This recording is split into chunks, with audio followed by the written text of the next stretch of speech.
Hello, welcome back to Tab U. My name's Katrina. Today I'm joined by Eli and Ben. Eli, would you like to introduce yourself? Yes, I've been here before. Eli Korman, Chief Investment Officer and Head of Development Finance at Tab. Ben, special guest. Hi, I'm Ben. I'm Director at Norton Mayfield Architects. So today's episode is going to be on architecture, what it is, what you need to know about it, when you need an architect, and all the wonderful things that surround architecture. If I kick things off with question number one, what is an architect? Oh, that depends on who's asking the question. The architect's the guy who sorts a building out for you or with you, and is part of a team. If you're a domestic client, it might be the person that comes around and helps you out with your extension. You might also do an office block. Architects span a wide range of stuff, and we specialise naturally through the sort of stuff that our practice gets in. The architect can help you out with the locks on your doors. Really? Yeah. Oh, that's cool. We get asked. The architect becomes, client confidant as well through the process. They're an interface between a client and a wider building team through the design process, but then into construction. I mean, how does a client translate what they really want to see to someone who's putting it together?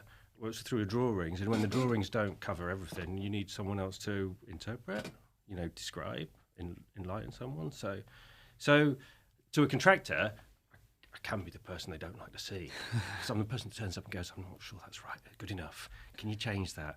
Or delivering the news that a client wants to make a change. No one wants to see things changed when you're halfway through the work. So, yeah, bit of everything. Yeah. You kind of have to know a bit of everything. But, yeah, principally, what do? We design architecture. We draw architecture. We produce architecture in its many forms. That's what we do.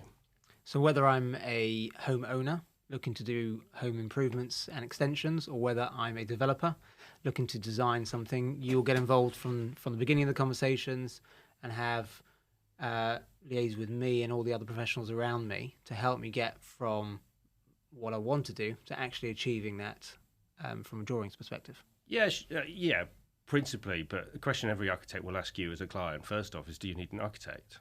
I mean, it sounds a little weird, but it's true. We're a profession that offers a great deal of value to a project, but maybe there's a good contractor that you just need to solve a problem. Yeah, we're not always brought in at the start of a job. Yeah, people get into stuff and then suddenly realise that there's a hole in their knowledge, or maybe they're being advised that they could do with a bit more information. Yeah, but yeah, principally, you tend to get your architect in early if you need one. Yeah. You tend to ask the architect to help build up a team around them for you as a client. You might have people you already know to build into that team, but let the architect bring them together and coordinate them. And ultimately, the architect works as in RABA speak, Royal Institute of British Architects speak, as lead designer, yeah, with an overall responsibility, so to deliver the client's wishes through the rest of the team. And so you kind of touched on building the team around it and everything like that. At what point would I know whether or not I need an architect? What kind of projects would that be? Like if I'm building a shed, obviously I'm presuming I don't need an architect, but if it's a big shed, a warehouse, would that be obviously? I mean, there's a really easy answer to that is go and ask an architect if you need an architect. And we're not unapproachable. Yeah, and we'll give you a straight answer. Yeah, obviously, the line I will take is an architect is always going to add value. Yeah, in one way or another. Yeah, but it's whether that in the particular iteration is absolutely necessary. Do you need an architect to come in and tell you how to change the door or to change the lock? No, you don't. Yeah, but do you need an architect to tell you what the door performance should be if you're doing a loft conversion or altering a office arrangement? What are the regulations about that door? What do you need to think about? Your architect can do that for you and might just save a problem further down the line when someone goes, not happy with that. Yeah. So ask the question.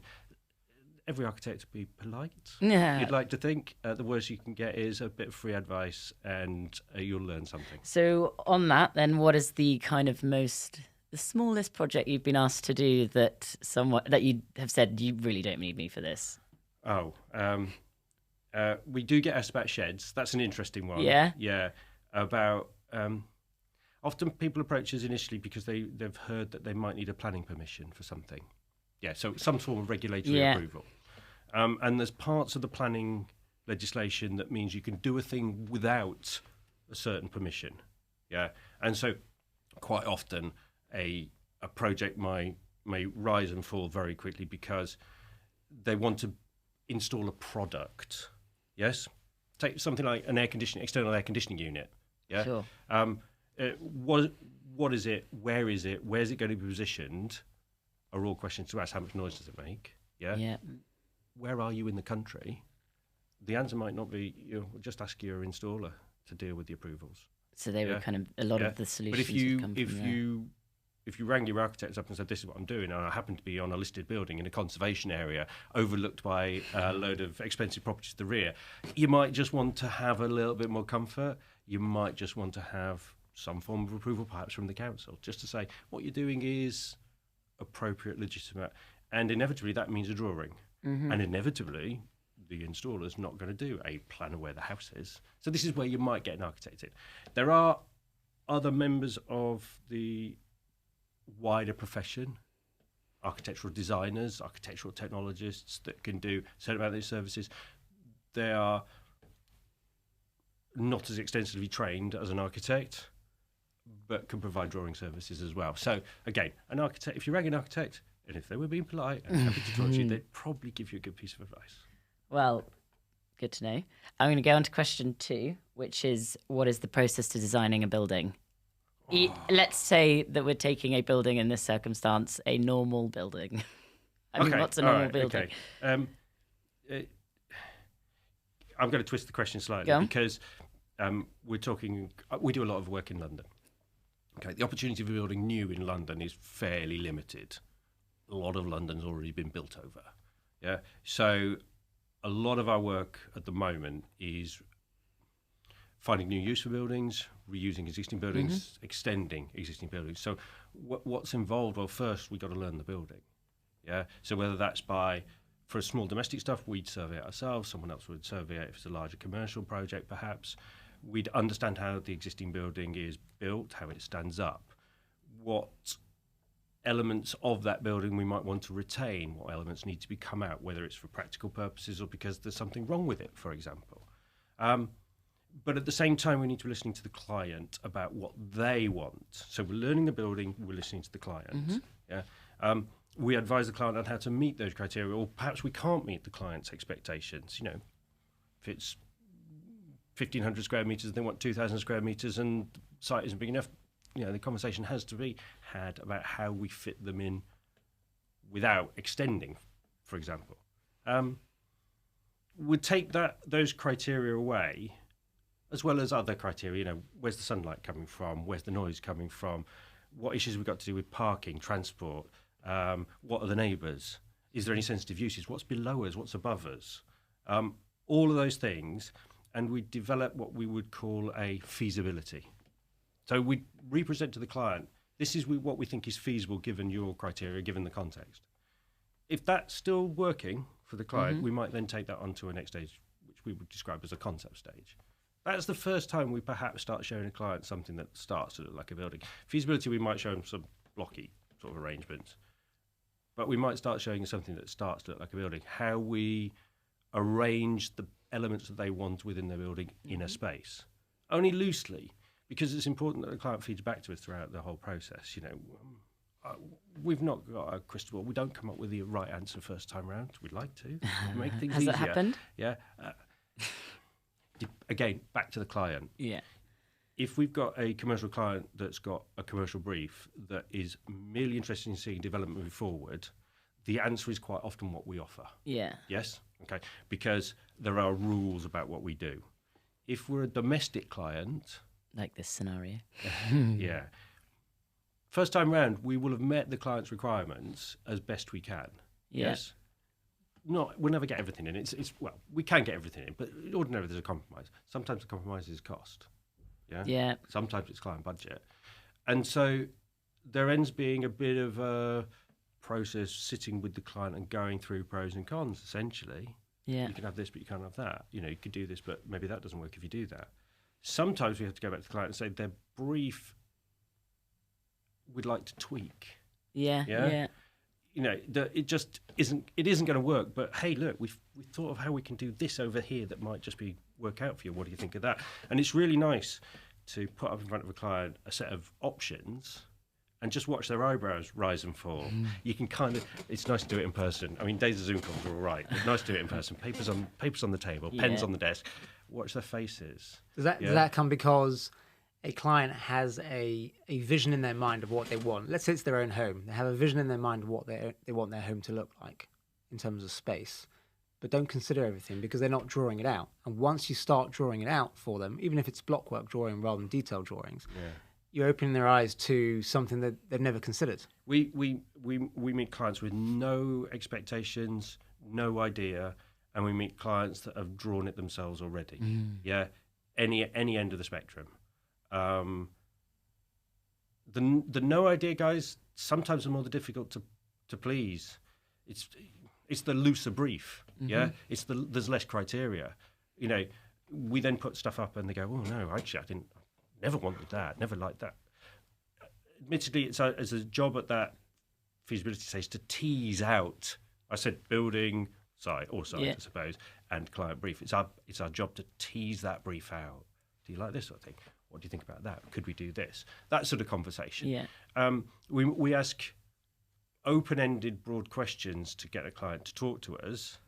Yeah, but equally they're directed. They're for a purpose. They're for a reason. We're trying to build a brief, even if the client hasn't got a brief that they can write down. We can write down a brief for them.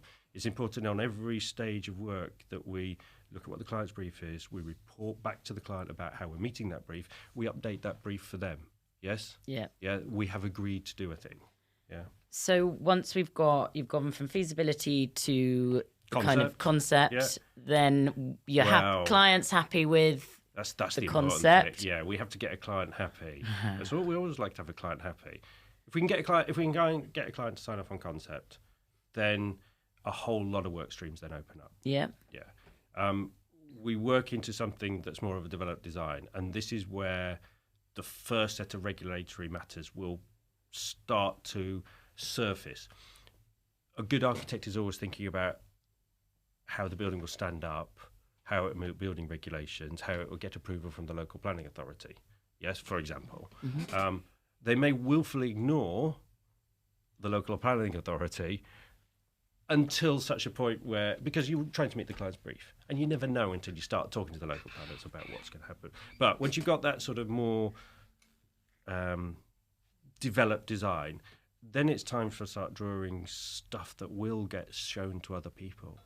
Yeah, this is when you are going out to, perhaps there are other parties involved, perhaps there's other people that are investing, perhaps there's neighbours. Yeah, you perhaps need planning permission. Yeah, perhaps you need permission from a landlord. Yeah, this set of drawings ain't necessarily the prettiest set of drawings. Yeah, but they paint a picture for someone who's used to the process. Yeah, to read. Yeah. Yeah. So we quite often say to clients, it's certainly in that concept stage, we're doing stuff in 3 dimensions, in colour, we're showing them views, we're talking about the way the daylight comes in, where the sunlight's coming from, what the view to the garden's like.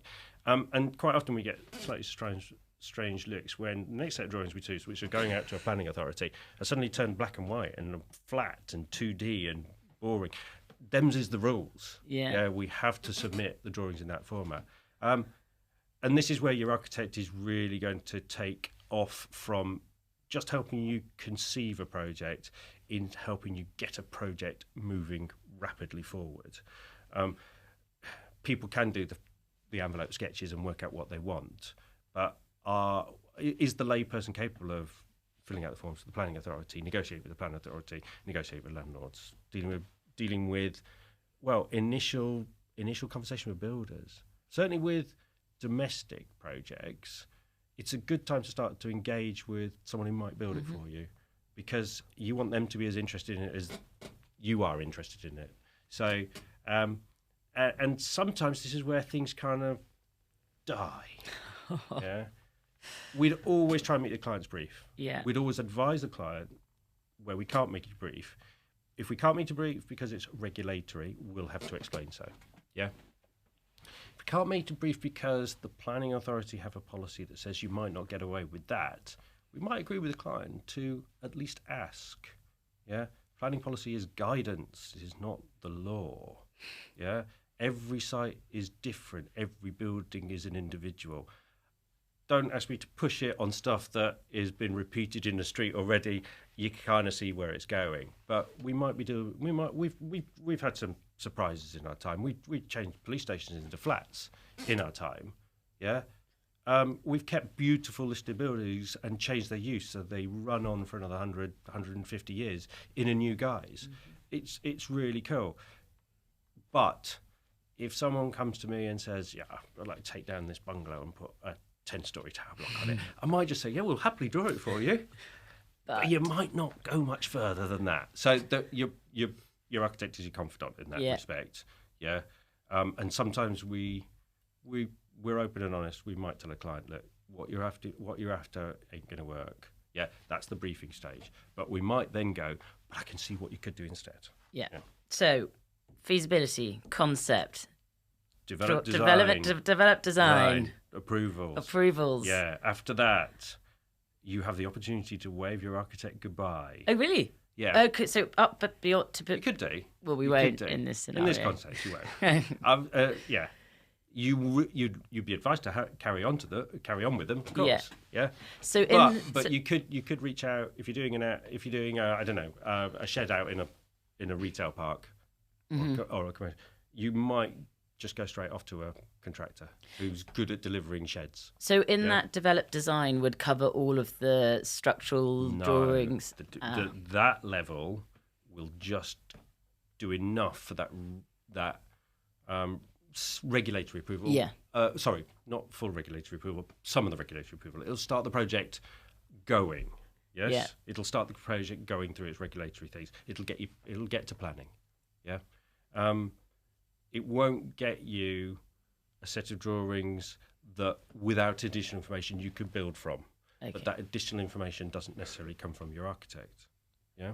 Right. Okay. A building in the back. A building in the back. If you're a homeowner. Yep. And you live in a house, not a flat, and you have a garden, you've certain rights to build certain things in your garden without planning permission. Yeah. Certain other things need planning permission. This is where you talk to your architect to find out.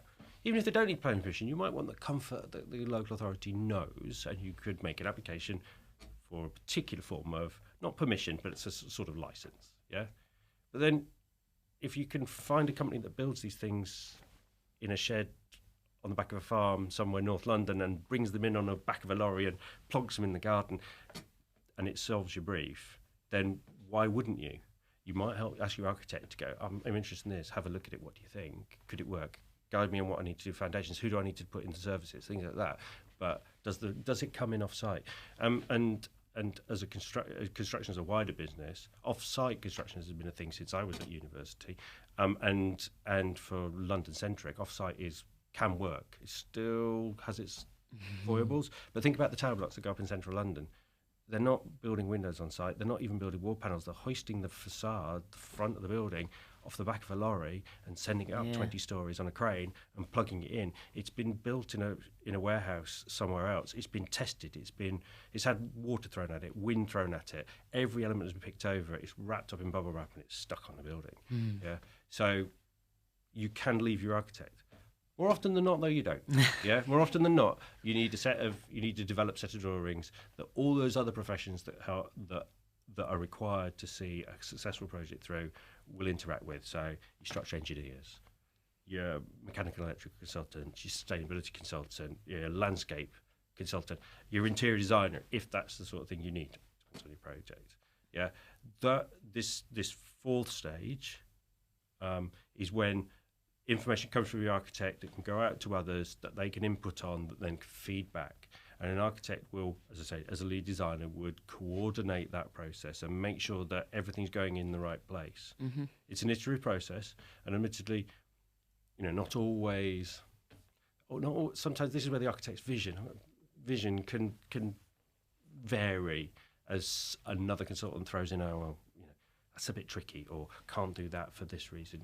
An architect has a very good, and should have a very good and broad overview of the whole thing, but knows where their talents lie and where their limits are. Yeah. And they should bring in the others to support the client in their project at that point. Yeah. So we've got, to summarise, feasibility report.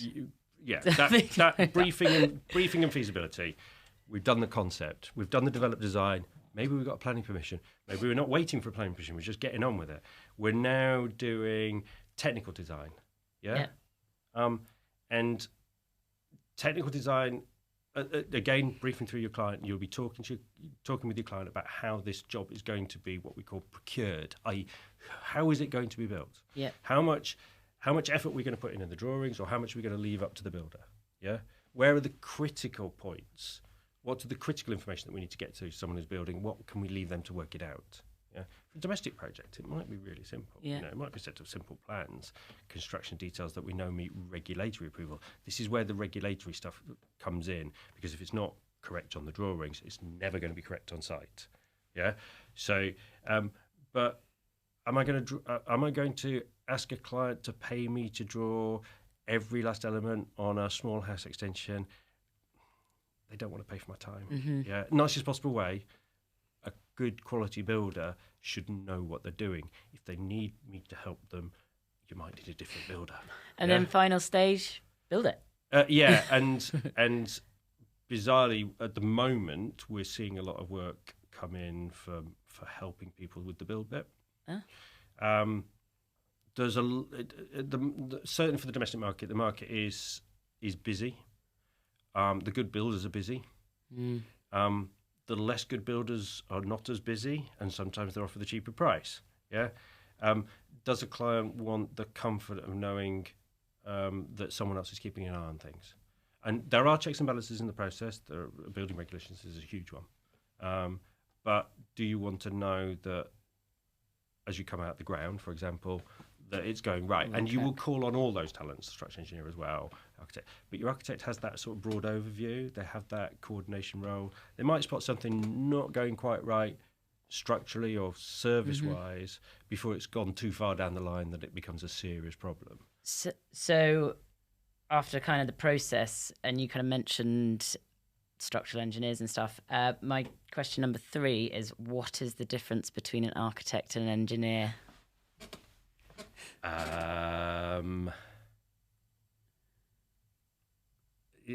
Okay, so an engineer designs, an architect designs, might think about the whole building. An engineer will think about the whole building, but in a very different manner. Yeah, an architect might be thinking about the look of a thing, and I'm sure an engineer would also be thinking about the look of the thing, but they're also most interested in, does it stand up, or more importantly, does it fall down? Yeah, and that's what you structural engineers should do. In the traditional procurement process for a commercial or domestic building, an architect would put together design, and an engineer would assist the architect and the builder, making sure it stands up and meets regulatory approval for those elements. Yeah, there are in the same way there's any number of sorts of architects or any number of sorts of engineers. There's the engineer that just slavishly follows the architect's plans and fits things in. Yeah, and that's okay. That works. There's the engineer that goes, I can do it this way, but I could do it this way. Yeah, or you've got a problem here, I need to change this. Yeah, and works iteratively. Those are the good ones. Those are the ones we like. Yeah, and then there's the engineering task where a good architect would said, you might need me to just pull all the threads together, but this is structural engineering. Yes, this is just to make it to hold a thing up. Yeah. You don't need us in terms of design here. The best design here is the structure that a structural engineer can So that was going to be my next question, was, are there some projects where actually the engineer is the one almost designing the building, then you come in at the end and make it look fabulous? Depends how many engineers are listening, doesn't it? Really? I'm well, if not you are, I'll have sure. a podcast with them later. I'm not sure. I'm sure there are, yeah, but I think we're thinking more about projects that are really just to solve a purpose. Let's say the Eiffel Tower. Is that an engineering project or is that a building? I'll say that's a beautiful engineering project. Yeah. Okay. So engineers do beautiful things. Yeah. There is an overlap here, but the overlap is when the overlap is it depends on the client procurement process and depends on the wants and needs of the project. There's a beautiful viaduct in the south of France, Minot Viaduct. Yes, you might know. I do know that one. That's an architect design viaduct, but it's a piece of pure engineering, isn't it? Yeah. But would it have looked like that if it was handed just to the engineers? Yeah. What role did the architect play in saying, I know what we could do, but can we not do this? Can we try and do that? I'm sure there are engineers out there that would do the same thing, but I wonder in that context whether it was that team. Mm-hmm. And so maybe the architect to summarise, would it not come down to the architect's experience? So, for example, we worked together for quite a long time. You're very experienced in what the engineers cannot do. You may even undertake some initial calculations of what you think can be done from a structural perspective.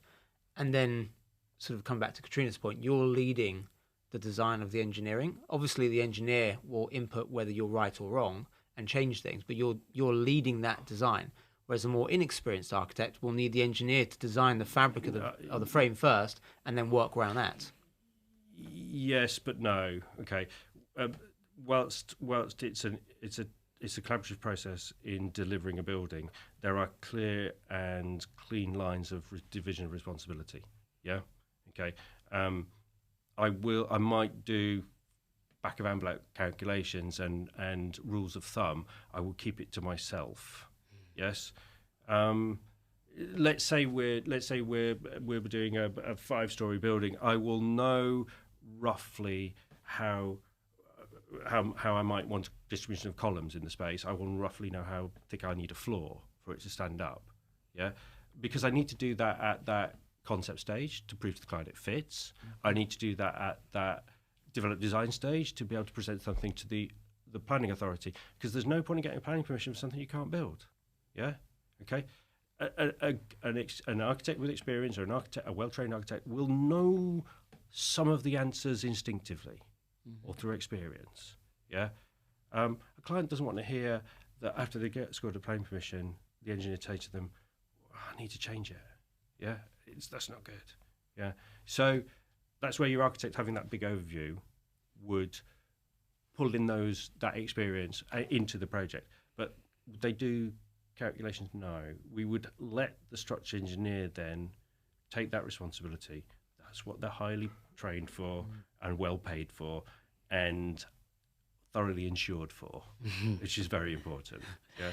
So, difference between architect and engineer, we've got what other areas of architecture are there? So, you've mentioned kind of domestic and commercial. Is that what you specialise in? Are there specialists who only ever design bridges, only ever design towers? Yeah. You know. Oh, I mean, I'm not sure only ever, because a practice would, apart from the larger portions of the market, like domestic properties, I'm not sure any architect would say I only ever do a thing. Yeah. And then you've got to think that, do we only ever do domestic? We do a lot of domestic, but do we only ever do? Well, everyone's different, so we're not stamping out. I mean, there's people that there's the volume house builders that might take a greenfield site out of town and stamp out the same thing. Mm-hmm. But then we were doing that 200 years ago in London. We were stamping out the same terraced house. Yeah, and there possibly was no architect involved. There was an architect that did the original drawings, quite possibly, but they didn't draw every individual one who went through it. So no, I'm not sure that any architect would say they only do a thing, but they might have specialisms. But you go through your career as an architect changing. Yeah. Mm-hmm. So I came out of university a long time ago. I did theatres for a while. Yeah, I did theatres, and I moved on to do shopping centres, including some big ones around here. Yeah, and I did that for a decade. And then we started doing housing. and we did a lot of large volume schemes housing. Hundreds of units in a single development. Yeah, we always did the small domestic stuff. I've always done the small domestic stuff. Architects go through college having to pick up extra work. You draw your friend's house extension, that sort of stuff. You do people favours. There are really nice undercurrent in any practices work. Well, certainly in our practice work, because if we're doing the large volume stuff or the large commercial stuff, there is a drive. There's a different set of criteria. The projects can take years. I've got one project that I'm now in its 12th year. Wow. It's gone through a lot of iterations. I'm still there. Yeah. A domestic project might be over in 12 weeks, yeah? And you go through that whole gamut of experience and emotion with the client on a domestic process in a microcosm. It's all the same things you get in a larger project, perhaps less complicated, but all squashed into a smaller package. And that's really exciting, yeah? Because it's that, in the same way a client should get, joy's the wrong word, satisfaction. Let's go for satisfaction. You should get satisfaction out of your engagement with your architect and your design team. Yeah, if not, find another architect and design team. But the architect gets satisfaction out of a job well done. Yeah. Something that looks nice. Getting something a bit of your own into it. Everyone's got a personal thing they like to do. Yeah. Persuading something that a thing can be done when they never thought it could be. That just enlivens a project or improves their life. Yeah, problem solving. It comes back to problem solving. That's all good fun. And those things are those domestic stuff. Quick, bang, bang, bang, and it's really nice. So we always keep that undercurrent. We've got this overcurrent of bigger stuff that we go on and we turn up with smart shirts on. And this evening I might be stood talking to Mr. and Mrs. Smith in their back garden about the apple trees a bit close to the foundations and maybe the structural engineer wants it moved. That sort of stuff. Yeah. Interesting thing to think about is the planning element here. And when you get involved and you're running the planning, so on a domestic property, someone's going for a loft extension or a rear extension to the property, that's probably well within your control to do all the planning. When would someone bring a planning consultant involved and sort of you would work with a planning consultant rather than taking control yourself? I think your architect, again, your architect should be wise enough to say at a point to a client, I think we need some additional consulting. And when would that be? It could be as early on as initial meeting. Yeah. If you turn around to me and say, hey, look, I want to build a hospital out here, I might go, okay, another planning consultant. We might need to bring in a bigger team immediately. Yeah.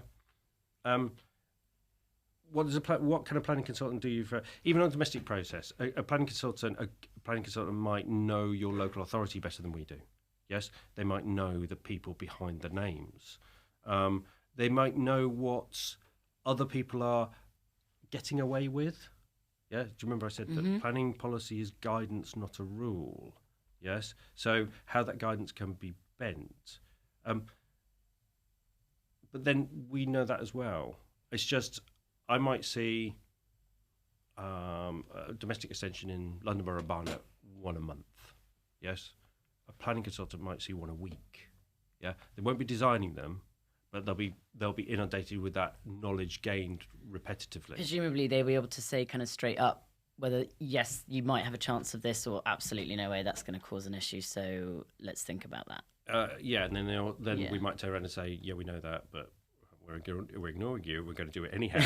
Yeah, and there's no harm in asking. Yeah. As long as you've got time, there's no harm in asking. Yeah, there's no harm in asking the planners, could I do this, even if other people haven't done it. Why not? Just ask. Yeah, for small domestic stuff, the planning, the press rails against the planning process, and I could too. Yes, for small domestic stuff, it is what it is. Yeah, the days are gone when we can get free consultation out of a local authority for, everything's charged for, but you put a planning application for a domestic extension, even if you're pushing the boundaries, a good planning officer will ring you up and say, Mr. Mayfield, no, I don't think we can do this. Can you tweak it? Yeah. So we say to the client, well, there you go, we tried, let's tweak it. We tweak it, we get permission. Worst situation, they say, you're going to have to tweak it. You're going to have to tweak it so much I can't do anything with this one. Do you want to take it back? It's called a withdrawal. Take it back and come back with another one. You get a second go for free. Yeah? Do you know what I mean? You learn a lot in the process. But again, if a good architect would advise a client whether they were pushing the boundaries too far, if the client says, I don't care, I'd like to see, and we do get this, yeah? I'll gamble. I'll take a risk. Yeah. There's a 10% chance. There's a 10% chance we're going to.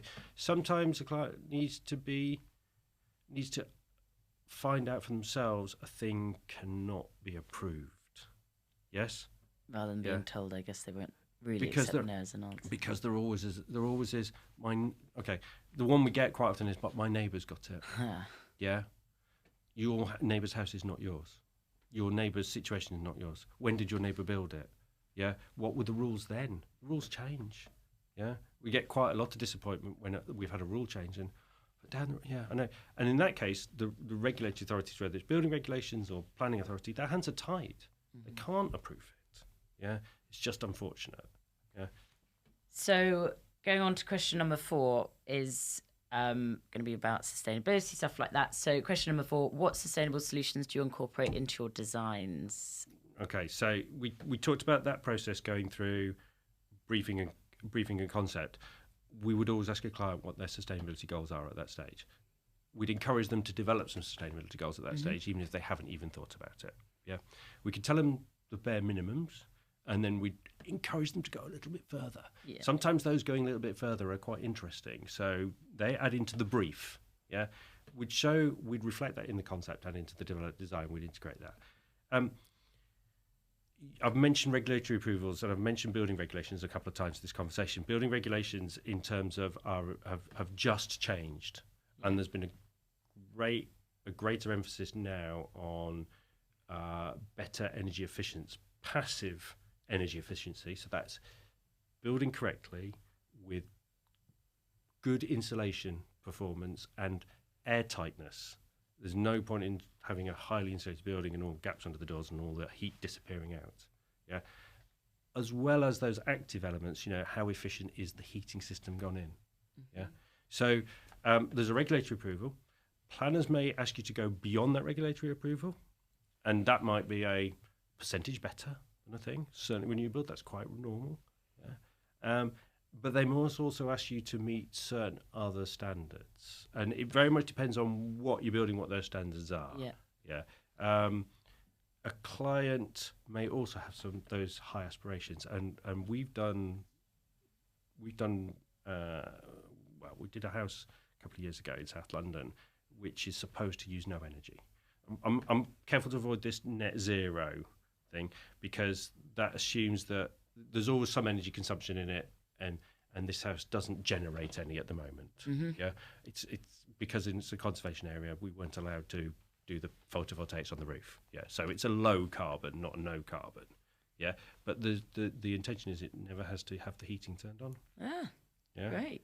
Summer or very winter. Handy given the latest things. Yeah, so it benefits from solar thermal gain. Yeah, to heat the spaces. It's highly insulated. In the summer, like the summer we've just had, it's got techniques to manage that solar gain so it doesn't overheat. That's equally bad. And the idea is that you shouldn't have just the appliances in the space should do everything it needs. We actually, for a reason that wasn't great, but it turned out to be great, the client was worried about his electricity bills, so we actually put monitoring on all the electricity drawer items. We thought it was an air system that was doing something wrong. It turned out they were leaving the oven on. or running the oven, running a very a high performance oven longer than we'd ever imagined, and we just watched the spikes. Yeah. And as soon as the client knows, oh, that's fine then. It's no client wants to think that their building's hemorrhaging energy. Yeah. So do all the things you can. If they then choose to leave all the lights on, or have the oven on 6 hours a day. In that respect, of course, it was adding to the heating load, so that was quite good. That's their decision, and they'll live with that. Yeah. And what kind of accreditations can you get for buildings? I know, obviously, standard buildings get EPC rated. Well, every building has an EPC rating? Yes. So even existing ones get given one or have to generate one. If you're in the rental market, I think you already have to be minimum C by 2025. Yeah, 2025 is minimum C. Yeah. We're already doing. We've got a number of landlords that we work with that are looking at their stock as they're looking at tenant change. We're assisting a builder going in, putting in those measures. And often this is insulation. Often. Yeah. Putting in those measures, insulation, air tightness, windows, doors, etc., so they can achieve their C band rating. And other kind of more official accreditations. So there's things right up official accreditations. I don't know what you mean. If like you mean LEED and BREEAM and how much they impact to build. Like, have you ever had a client where someone's gone, I want to get BREEAM Excellent? Sorry. I'm doing BREEAM Excellent on an office development in Old Street at the moment. And how would you approach that? How does that work when you're coming to design a building? If they've said that. BREEAM is hugely wide ranging. Yeah, and you not only have to deal with the elements of building, but also the material use, how you're going to manage the build process. And it's a pick list. Yeah, you might not achieve a thing, and then achieve a thing over here. You have to score so many points to achieve a certain level. That is, you might not. I don't know. I can't say. My experience is that design is highly important in terms of achieving this BREEAM Excellent we're doing near Old Street, but maybe you can do it with just the engineering side of it. I don't know. So for example, you can get some BREEAM points by having very good mechanical and heating elements of the structure. However, the units actually might be significant enough that they have to sit in a different location, and then you have to come back to the planning concept and design concept of, well, do these sit in this location? Have I got an issue with that? Maybe I can't pick up as many BREEAM points as I want to because I can't actually fit this into the building. Yeah. So you work closely with the sustainability advisors and those professionals to ensure that you're ticking all the boxes on everything. Yeah, if you know that that's coming to get you, if that's part of the client's brief, then you'd have a sustainability advisor in very early on. You have a BREEAM assessor, essentially. You'd have a member of the design team that is just wholly looking at that element of the works. I'm sorry, I generalised. I said it was a box ticking exercise. It's how you reach the tick in the box that's the design element. That's important. And we work closely with those consultants if they're required. On a domestic project, that's not likely to happen. But a client may ask. The local authority is unlikely to ask. You're unlikely to get it from anybody outside the client greater design team. But someone might have an aspiration. Your architect will say, could we not do better? Mm-hmm. Yeah? Okay. We say it to our clients all the time. Could we not do something else here? Could we not think about this being a better performance than just the bare minimum? But, for a small domestic extension, I can understand if the response is, I'd love to, but, where we do get something through successfully is when a client can see the benefits. And in the last, 18 months, the benefits is in your pocket. Yeah. Yeah.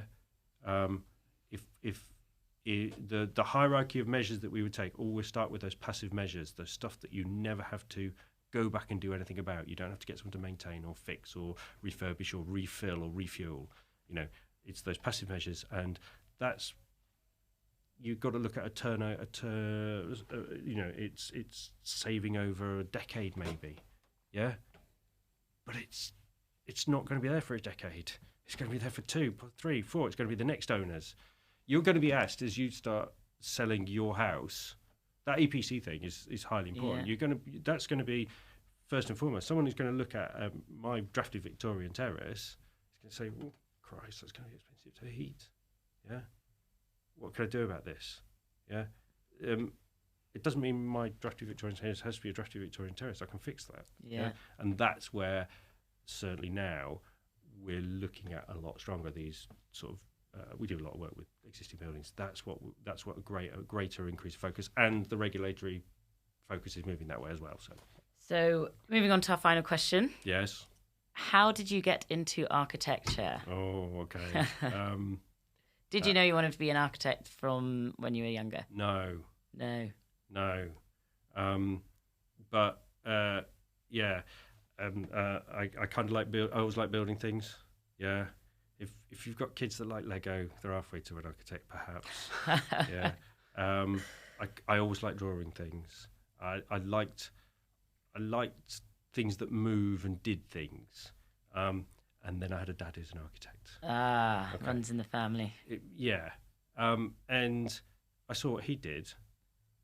And he didn't bring work home, but you kind of got to see that there was a drawing board and there was a ruler that slid up and down and did things. And you maybe did something for the garden, and it's a way that an architect does pictures that say so much. That's really interesting. And so yeah, and the best thing I did is I went to work for an architect before I wanted to be an architect. Yeah, I knew what my dad did, but my dad did this thing over here. So at 14, I got a week's work experience. Everyone at 14 gets a week's work experience, even nowadays. I got work experience in an architect's office. Amazing.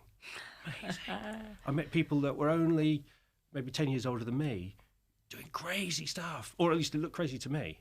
Yeah. And they let me do some of it. Yeah, they probably balled it up and threw it in the bin later on, but I did some of it. And you just go, oh, this is quite interesting. It's a vocation, not a profession. Do you know what I mean? You've got to be interested. You're going to get. It's a long old slog through university. Yes. So there's many routes through it. The way I did it was 7 years. 7 years, and you have to be. I guess what qualifications do you need to have? I can't be an architect to build what you're building, but could I call myself an architect to put up my own shed that I've made? Oh, okay. You'd have to write it with a very small a. Okay. The to be called an architect, you have to have a qualification. Mm-hmm. Okay. You cannot call yourself an architect and offer a service unless you're registered as an architect.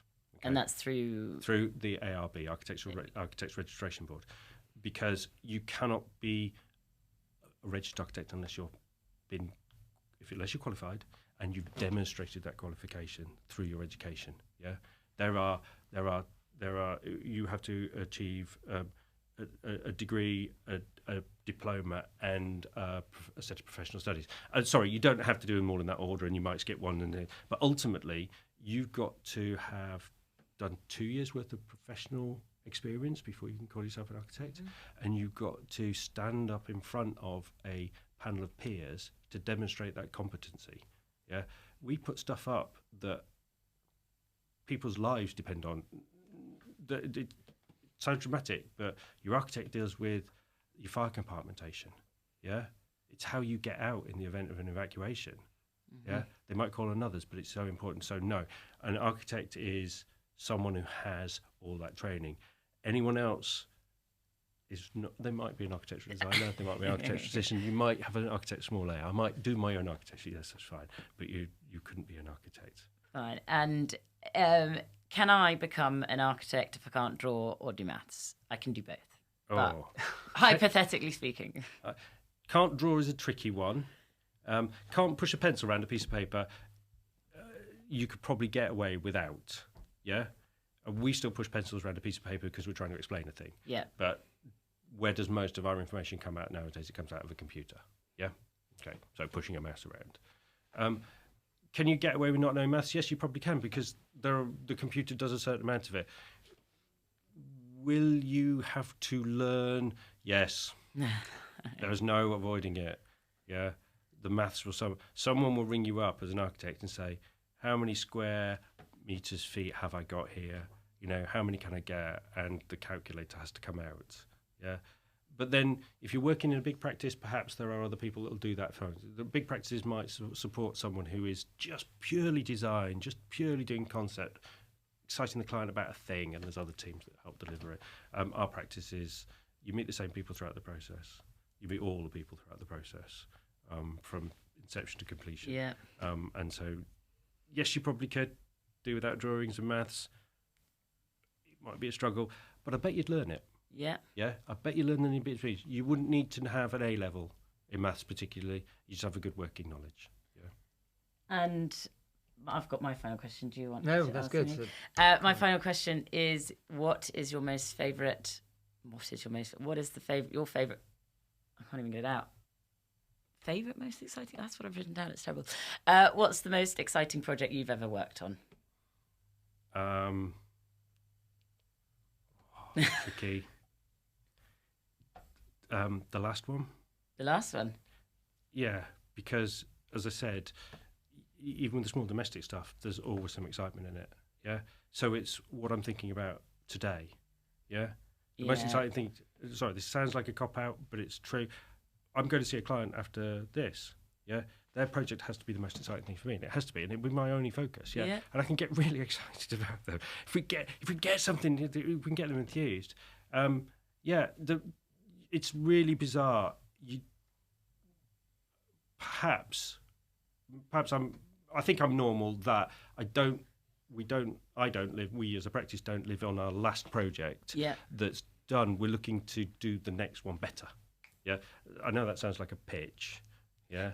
But it's what you do as an architect. We're continually improving our professional knowledge. We have to stay registered as an architect. Yeah. So every project should be better than the last one. And if it's better, it's got to be more exciting, hasn't it? Yeah, it's got to be more exciting. Yeah. Can we run multiple projects at once? Yes, we can. Will I be excited about all of them? I always am. Yeah, and it's really good fun. And okay, because I actually have one more. Oh, one more yeah, question. yeah, go on. What's your favourite building then? As in, not that you've worked on, that you've gone, wow, that really ticks all the boxes for me. Structure, building, whatever. The stuff okay, so it's really nice reading magazines and you see a lot of good stuff, but you don't get to touch them. Yeah. I did a French exchange when I was 12. Yeah. And they took me to the Centre Pompidou in the middle of France, which I knew nothing about, and I wasn't know about architect at this point. Yeah. And some may argue it's a bit old hat now. Do you know it? It's the Inside Out one. Yeah, in Paris. Yeah. And they took me to see that, and that is just out of its world. So, as the most exciting thing, that was one of those things that really excited me as a proto architect. And I've taken my kids back to it. Yeah. And my wife's an architect, and you still stand out, and it's what, 40 odd years old now. You stand like, wow. Yeah. Let's throw that back on Katrina. What's your favourite? Oh God, my favourite. Geez. Clearly not prepared for this Not one. prepared for this question. I asked the questions on this podcast. What's your favourite? Well, I think my favourite building. God. You maybe need to parcel it up because that's our favourite. Yeah. You can have others. You can, because if you said what's your favourite house, you could probably think of a favourite house you've seen in a magazine or something like that. I mean that Meow Viaduct. Yeah, stunning, amazing. Is it a building? Yes, it is. It's built, isn't it? It's absolutely just that. That's about environment and location and beautiful form. That's amazing. Yeah, actually, when I suppose as you start to understand buildings and the way that they work, like I don't know, there was a building the Bloomberg building, and the kind of detail within that and within the structure I thought was really cool. Even though visually it isn't my favourite building, I think the way it builds and done like that is so exciting. Do you know any clients who've got that sort of budget? No. We'd like to meet them. We'd really like to meet them. Well, if they are listening, get in touch. I suppose the politically correct answer is your favourite building should be the one that solves its problems or the brief the best. Yeah. But sometimes sometimes you might want to bend that so it looks nice as well. Yeah. And that's very personal. And I think what we do really well as a practice is meeting what our clients expect in terms of what's appropriate, beautiful to them. You can back to your question about very briefly back to your question about architects that do a thing. You can go to certain architects' practices will give you a thing that looks like their practice style, and so long as you love that style, that's an amazing thing to do. You've got, like buying a car, it's going to be that brand, it's going to have that sort of style. Great, but it's not everyone's cup of tea, perhaps. You want your project to be your project, and that's what your architect should deliver for you. So I might have I might like the central one too, but I'm not going to try and paint your house Yeah, and will stick that be- the services on the outside. I'll deliver what you want. So before we wrap up, where can people find you? Oh, okay. So we are Norton Mayfield Architects, Mayfield, me. And we're based in London and Sheffield, with most of our work in London, most of our people in Sheffield. We are available online. Yeah. We're available on social media. We're available by phone. If you're looking for a project in anywhere in the country, and which county haven't we been in? I don't think there's many. Yeah, we do quite a lot in London. We do quite a lot in North East England, South Yorkshire areas. You'll probably end up meeting me. Yeah. Yeah, or Alistair. Lucky them. Or Alistair, the director, or one of our senior architects. They're all great. Perfect. They'll all do a great job. But if you work with us, you're working with a team. Yeah. Yeah. So you might see someone more often than not. You'll get. Yeah. So as I said, I'm doing a survey on someone's house later on today. Yeah. Tomorrow I'll be back on the job down in Old Street, which is £4 million. Yeah. So yeah. Look us up. I'll put all the information in our show notes so people can get to you very quickly. Thank you so much for joining us. It's been really, really fun. Yeah, it was good. I hope you've enjoyed it too. Very much so. Thank you, Ben. That's all right. Thank you. I haven't stopped smiling. It's so, I love Back to that. your I love passion. that. yeah. Thank you to all our listeners. I hope you enjoyed it. Don't forget to like, subscribe, share, comment, and I will see you next time. Bye.